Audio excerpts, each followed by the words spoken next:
So we received similar questions on the fourth precept.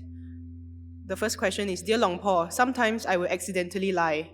Only after saying it, then I know it is not the truth. Usually it happens when the other party is angry. May I know how I can resolve this? Thank you. The second question is, Good evening, Longpo. Is white lie prohibited even when it was spoken to reduce other suffering, such as anxiety?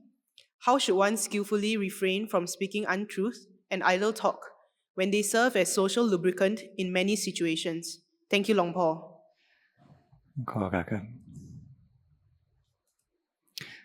So sometimes when speaking, we don't have the intention to lie. And so this is about Sīla. So we'll talk about Sīla, virtue, first. So Sīla, Dhamma, this quality of virtue, that if we don't have the intention, then it's not going against that. It's like we don't have the intention to harm anyone, or we don't have the intention to lie. But rather our intention is to reduce someone's anger, maybe to reduce their suffering. And that's not going against Sīla or virtue. So it's a good intention. So we establish our intention well. And the Buddha said that intention is Sīla itself. So we establish this quality well, and it's not going against virtue then. And as for the other question, that sometimes we're with people in society, and so we kind of speak with them. So we can try to kind of establish this quality at periods, trying to speak little. And we have the intention, you can set the intention to speak less than we normally would. So we don't speak too much. Because if we do, then the mind will become restless, become scattered. And what we want, what we're after, is peace.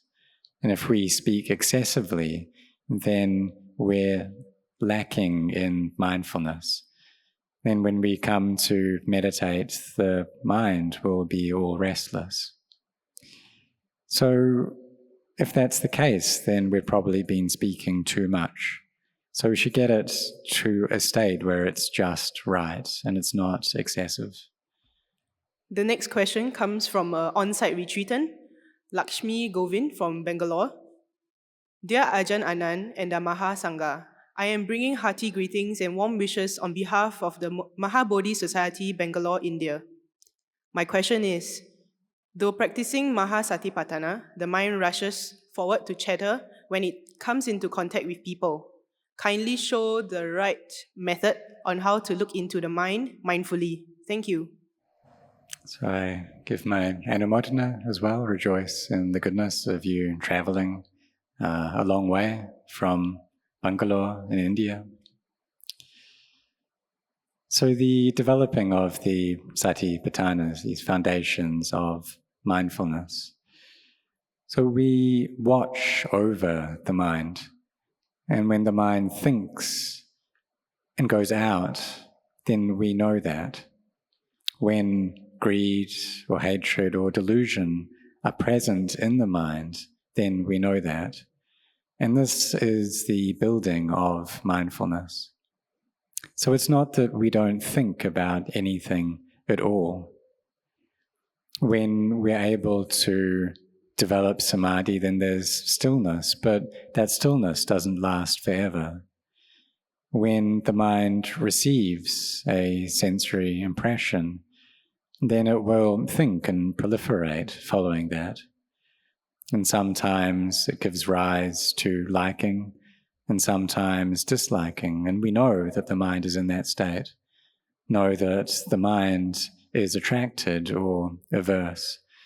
And whatever it starts creating, whatever it starts proliferating, then we know that as well. So we are aware that these thoughts and these creations of the mind, they're not me. And we teach our minds that these are not sure things, that they're changing and unconstant, and this is the way of practice. So it's not the case that when we're practicing, we don't have any thoughts whatsoever. When we're training in samadhi, or when we just have this mindfulness there, knowing the mind, we see that it's of the nature to be this way. And then when we can see that, the mind has wisdom and it won't attach to these thoughts. The fourth question is from an on-site retreatant, Boon from Malaysia. Venerable Longpo Anan, the mind likes to think of the past and the future. Why is it so difficult for the mind to focus in the present moment? Thank you. So initially, it's the nature of our minds to be this way because this is what they're used to. And our mindfulness, it's not yet very good. So we could give an example that, say, we have a material thing, an object, which is quite heavy, maybe 30 kilograms. And if the strength that we have is not much, then we won't be able to lift that. If an object is 5 kilograms, then an adult will be able to pick that up, but a young child won't be able to. And that's because their energy is not much. So we can look at it in two different ways. One way is that the object is heavy, and the other is that we don't have enough energy. So if the mind is going off thinking about the past or the future, that shows that the energy of our mindfulness is little. So we need to train then, and knowing these thoughts, these proliferations for what they are as they happen, and then bringing the mind back to Buddha. So if it thinks to the future, we bring it back. If it thinks to the past, we bring it back. And as we do that, the mindfulness grows, and these thoughts steadily reduce. And then occasionally we'll be able to experience some peace. But this process, it does take time. We have to forbear and endure in order to be able to meet with success. But it's also not too difficult for us to achieve in this life. And so try to do it. The next question is from an on-site retreatant who wishes to stay anonymous. Dear Longpo, may I know how I can find joy in my livelihood? Should I change my job? I don't know what I want to do in my career. So you can see that now you do have work, but there's dissatisfaction in the work that you have. There's no happiness there. But if you didn't have a job, then you wouldn't have an income, and then the suffering that you would get would be even more. Say that these days, the people who are jobless are many, and the number is growing. And so you can contemplate, well, if you changed your work to something new, would you have the same suffering that you had before? Perhaps you need to change your own thoughts and your own views first in order to find contentment and satisfaction in what you have already. And think that you're doing this job for the purpose of sustaining your life, and you will do it with mindfulness. And that is work that's even more important. Because this external work, it's finding money in order to look after the body. But that which is lacking is mindfulness. So you need to establish the mind and be aware of it, and to know that this is the nature of things, that it's what normally happens if someone works a job for a while, then they won't be satisfied with that.